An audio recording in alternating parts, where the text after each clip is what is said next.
من الصالحین۔ میں نے اس بات اور اس کو چھوڑتے ہوئے مختصر آیت آپ کے سامنے تلاوت کی۔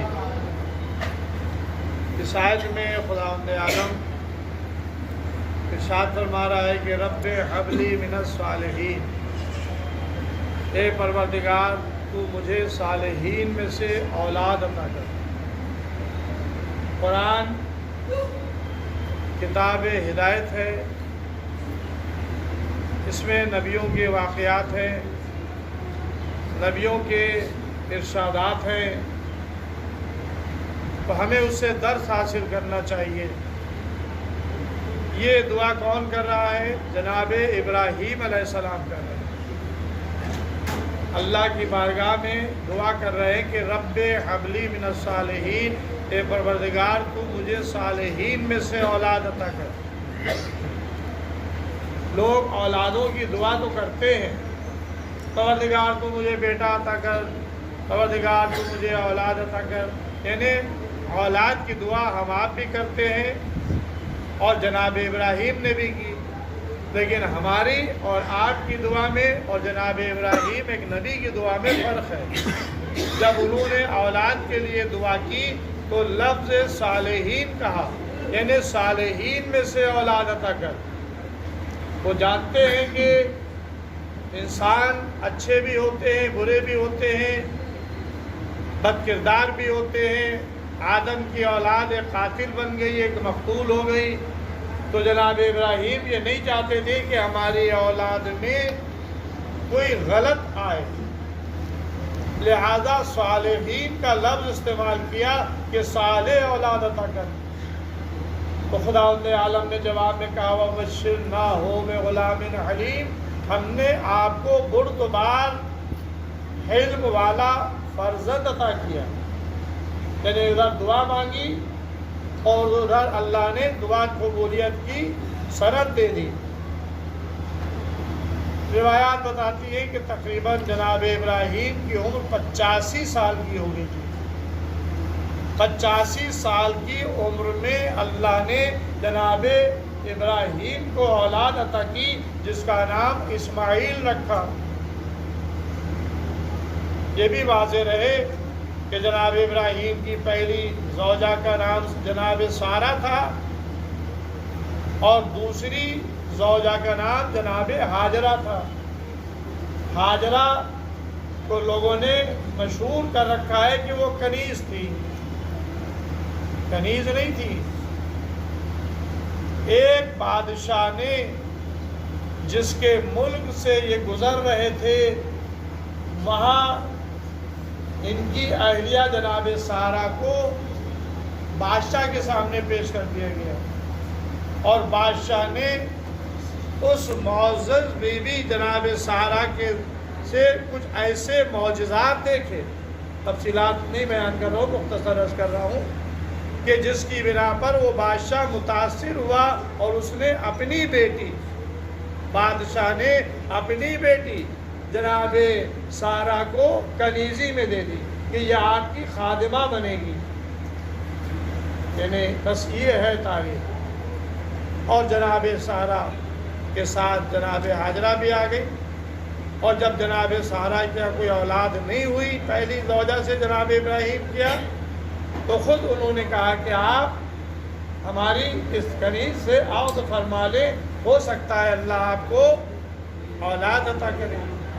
اور اللہ نے 85 سال کی عمر میں جناب اسماعیل جیسا فرزند عطا کیا۔ اور جناب ہاجرہ کی اس اولاد کے بعد جناب سارہ کو بھی بشارت دی گئی، ان کی بھی جو اولاد پیدا ہوئی وہ جناب اسحاق پیغمبر۔ تو اب جناب ابراہیم کی دو نسلیں چلی، ایک اسماعیل سے اور ایک جناب اسحاق سے۔ جناب اسحاق، جناب یعقوب، جناب یوسف، جناب موسیٰ، یہ سارے انبیاء، جناب اللہ ہمارا خالق ہے، وہ ہمارا رازق ہے، وہ ہمیں دیکھ رہا ہے۔ جناب ابراہیم پہنچا کر چلے گئے، لیکن جاتے جاتے یہ کہہ کر گئے اللہ سے، اے پروردگار میں اپنی ذریت کو تیرے گھر کے پاس چھوڑ کر جا رہا ہوں، یہ قرآن کی آیت نے بتایا کہ جناب ابراہیم نے جناب اسماعیل اور جناب ہاجرہ کو جہاں پر چھوڑا تھا وہاں پر اللہ کا گھر تھا۔ اس کی تاریخ ہے پوری خانہ کعبہ کی، یہ آدم کے زمانے سے تھا۔ جناب ابراہیم اور جناب اسماعیل نے نو تعمیر کی، یعنی جدید تعمیر کی خانہ کعبہ کو، انہی کی حدوں پر، انہی کی بنیادوں پر پھر سے باپ اور بیٹے نے مل کر اللہ کا گھر بنایا۔ ایک پتھر نے خدمت انجام دی جس پر کھڑے ہوتے تھے، اور وہ پتھر بلند ہوتا تھا جس کو مقام ابراہیم کہا جاتا ہے۔ اور ادھر جناب ہاجرہ اور جناب اسماعیل، کھانا پانی ختم ہو گیا، اب کیا کریں؟ بی نے سعی کی، کوہ صفا پر گئی، وہاں سے دیکھا کہ مروہ پر پانی نظر آ رہا ہے، تیزی سے یہ وہاں گئی، وہاں پہنچی تو وہاں بھی ریت کے علاوہ کچھ نہیں، پھر دوڑی، پھر ادھر آئی، 7 چکر لگائے۔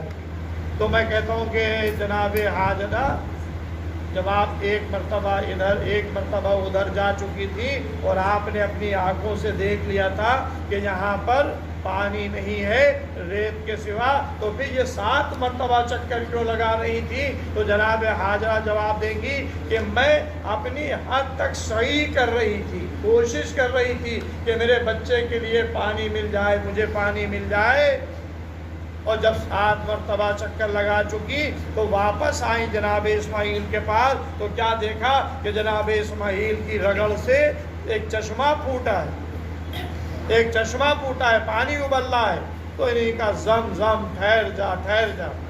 معصوم فرماتے ہیں کہ اگر جناب ہاجرہ نے زمزم نہ کہا ہوتا، زمزم کے معنی ہے ٹھہر جا ٹھہر جا، تو وہ چشمہ دریا کی صورت اختیار کر لیتا۔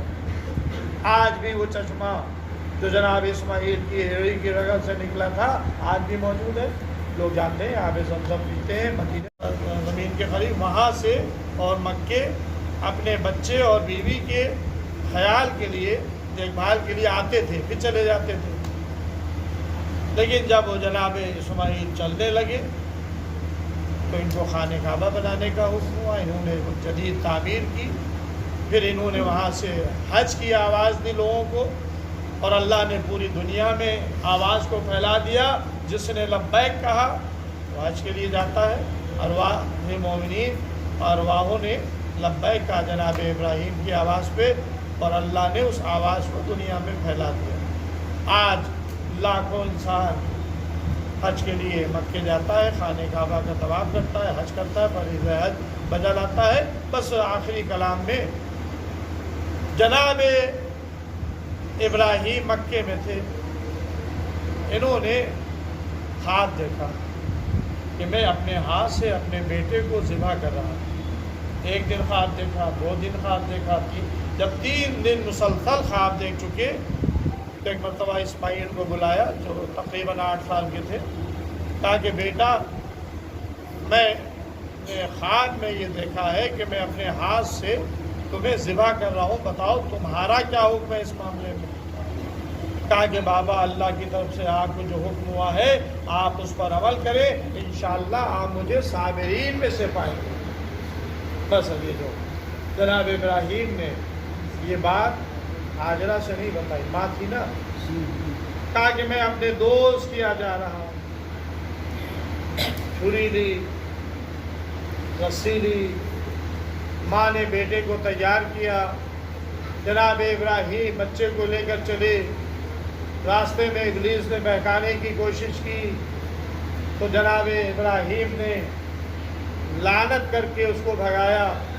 آج بھی ہم جاتے ہیں وہ چھوٹے بڑے شیطانوں کو، جہاں پر جناب ابراہیم کو اور اسماعیل کو بہکانے کی کوشش کی تھی، آج تک اس پر پتھر مارے جا رہے ہیں۔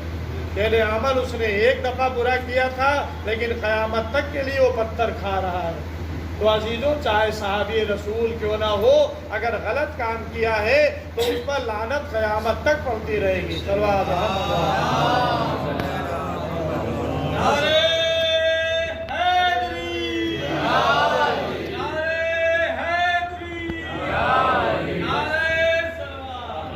جناب ابراہیم انعام کے میدان میں لے کر آ گئے، سورہ صافات میں تفصیلات موجود ہے کہ جناب ابراہیم نے بیٹے کے پیروں میں رسی باندھ دی اور اپنے آنکھوں پر پٹی باندھ لی۔ اے ابراہیم، یہ آنکھوں پر پٹی کیوں باندھ رہے ہیں؟ عجیب منظر ہے، ایک بوڑھا باپ جس کو 85 سال کی عمر میں بیٹا اللہ نے دیا اور 8 سال کا ہو گیا، یعنی جناب ابراہیم کی عمر 100 سال سے اوپر ہو گئی، اب وہ اپنے بیٹے کی گردن پر چھری چلانا چاہتا ہے اللہ کی خوشنودی کے لیے۔ باپ کا دل ہے، کیسے برداشت کرے گا، لیکن حکم خدا کے آگے سر تسلیم خم کر دیا، آنکھوں پر پٹی باندھ دی، بچے کو پیشانی کے بھل لٹا دیا اور پوری طاقت اور زور کے ساتھ، پوری طاقت کے ساتھ چھری چلائی۔ ادھر ملائکہ میں تلتم ہوا، اے پروردگار، تیرا ایک بندہ خاص روح زمین پر جو تیری عبادت کرتا ہے، آج اس کا بیٹا ذبح ہونا چاہتا ہے۔ بس ارواح مومنین میں سے ایک روح سید الشہداء حضرت امام حسین علیہ السلام کی آگے بڑھی اور اس فدیے کو اپنے ذمہ لیا۔ بے فدائنا ہو بے ذبح عظیم، قرآن نے کیا کہا کہ ہم نے اس کے عوض میں ایک عظیم فدیہ قرار دیا۔ تو یہ دمبا جو آیا ہے یہ عظیم نہیں ہے، یہ تو بھیجا گیا ہے اسماعیل کو اس وقت بچانے کے لیے، لیکن عظیم جو فدیہ ہے وہ حسین ابن علی کا فدیہ ہے جو عاشورہ کو پیش کیا گیا۔ امام حسین علیہ السلام نے وعدہ کیا میں اس کا فدیہ بنتا ہوں۔ بس عزیزوں، جب پٹی کھولی تو کیا دیکھا کہ اسماعیل زندہ کھڑے ہوئے ہیں۔ آواز دی پروردگار کہ تو نے میری قربانی کو قبول نہیں کیا؟ تو آواز آئی صدقتا رویا، اے ابراہیم تم نے اپنا خواب سچ کر دکھایا۔ یعنی خواب میں یہ دیکھا تھا کہ میں اپنے ہاتھ سے بیٹے کو ذبح کر رہا ہوں، یہ نہیں دیکھا تھا کہ ہم نے ذبح کر دیا۔ تو ظاہر ہے کہ اللہ نے بھی سند دی کہ صدقت رویا، تم نے اپنے خواب کو سچ کر دکھایا، جتنا خواب دیکھا تھا اس پر عمل کیا۔ اب یہ ہماری ذمہ داری ہے تمہارے بیٹے کو ذبح ہونے دے یا بچا لے۔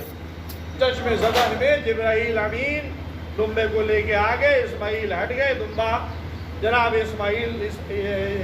ابراہیم کو احساس بھی نہیں ہوا کہ ہم جو چھری چلا رہے ہیں یہ بیٹے کی گردن پر چلا رہے ہیں یا دمبے پر چلا رہے ہیں۔ بہرحال یہ آج کی یادگار ہے، ابراہیم خلیل اللہ، اسماعیل ذبیح اللہ کی یادگار کو اللہ نے قیامت تک باقی رکھا ہے۔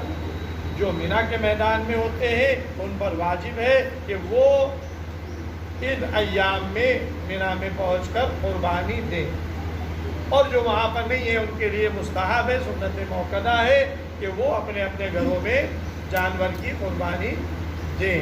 ایک آدمی بھی دے سکتا ہے، نہیں ایک آدمی دے سکتا، کئی آدمی۔ اللہ نے جس طرح سے جناب اسماعیل اور ابراہیم کی یاد کو باقی رکھا اور آج مسلمانوں کے لیے اس کو عید کا دن قرار دیا، ہم کیا کرتے ہیں؟ غسل کرنا مستحب ہے، نماز 2 رکعت نماز عید الاضحیٰ پڑھنا مستحب ہے، زیارت امام حسین علیہ السلام پڑھنا مستحب ہے۔ تو یہ مختصر سے اعمال ہیں آج کے۔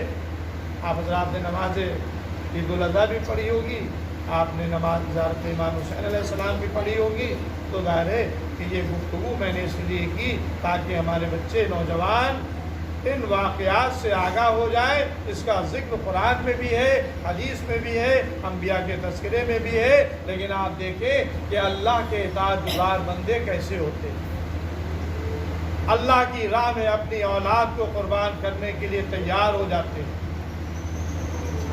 لیکن اللہ اسے چاہتا ہے بچا لیتا ہے، حیات دیتا ہے۔ تو اسماعیل علیہ السلام بچ گئے، فدیہ قرار پایا، اس وقت دمبا آ گیا جنت سے، لیکن عاشورہ کو امام حسین علیہ السلام کی قربانی یہ اسی ذبح عظیم کا فدیہ تھا۔ تو جب اسماعیل اور ابراہیم کی قربانی آج تک باقی ہے تو حسین کی قربانی کی یاد کیوں نہ باقی ہے؟ سارے عالم میں عاشورہ کے دن حسین کی یاد منائی جائے گی، کیونکہ یہ اسلام کو بچانے والے ہیں، دین کو بچانے والے ہیں، قرآن کو بچانے والے ہیں، شریعت کو بچانے والے ہیں۔ بس عزیزوں، میں نے اپنی گفتگو کو تمام کیا۔ آج کا دن مبارک دن ہے، لیکن ہمیں اس سے درس حاصل لینا چاہیے کہ اللہ کے بندے اللہ کی راہ میں کس طرح سے مطیع و فرما بردار اور اطاعت گزار ہوتے ہیں۔ خواب دیکھا تھا، فرشتے نے آ کر نہیں کہا تھا، لیکن جانتے تھے کہ نبی کا خواب جھوٹا نہیں ہوتا ہے، یہ اس کی طرف سے اشارہ ہے۔ آئیے بارگاہ الہی میں دعا کریں، خداوند عالم ہمیں بھی اعمال صالح کرنے کی توفیق عنایت فرمائے، معاصی اللہ سے بچنے کی توفیق عنایت فرمائے، اللہ کا فرما بردار بندہ بنا دے۔ پروردگار تجھے واسطہ محمد والے محمد علیہ السلام کا، اور یہ بارش ہو رہی ہے، ابر بارہ آیا ہے، اور روایات میں ہے کہ جس وقت بارش ہو اس وقت کی دعا اللہ کی بارگاہ میں قبول ہوتی ہے۔ آئیے ہم سب مل کر دعا کریں کہ حاضر